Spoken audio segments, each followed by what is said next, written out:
Hi, my name is Sabrina Simpson, and we are going to jump right into DJA 3 here. So answering the first question, presenting instructional content is one of the most important parts of teaching. The purpose of it is to show the best way to present the content to all the students to make sure they are learning and understanding the information. When presenting new content to the students, it should be in a comprehensible way that they understand.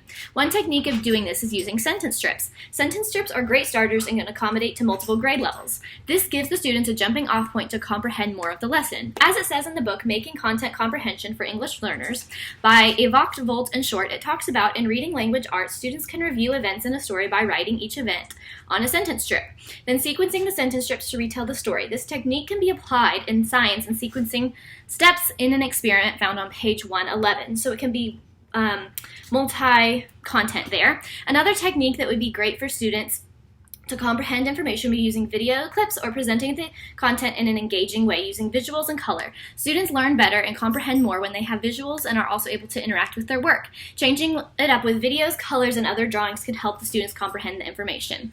So question 2, directions for completing academic tasks can have a big part in the explicit instruction that a teacher gives to the students.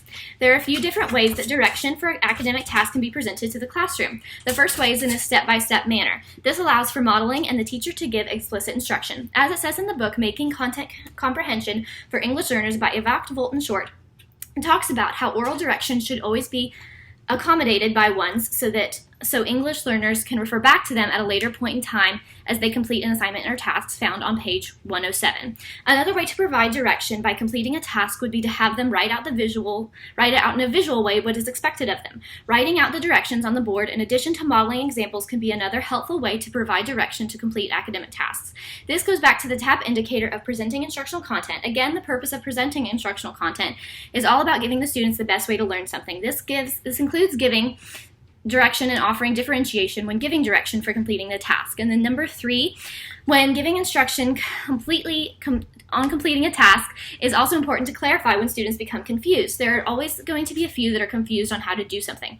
A way that the students can become less confused is to model what is expected of them. Providing a model and walking through the task will give the students an additional explicit directions that they might need. As said in the book, Making Content Comprehension for English Learners by Evocht, Volt, and Short, it talks about providing a model. As the students are taken through the tasks verbally, eliminates ambiguity, and gives the message in a more than one way found on page 109. Another great way to help by eliminating student confusion is by using graphic organizers in an effective manner. Anchor charts and graphic organizers are a great way to help students get organized, and it can also go through this step by step. Having students and the teacher walk through how to do a task with a graphic organizer can eliminate student confusion. Thank you.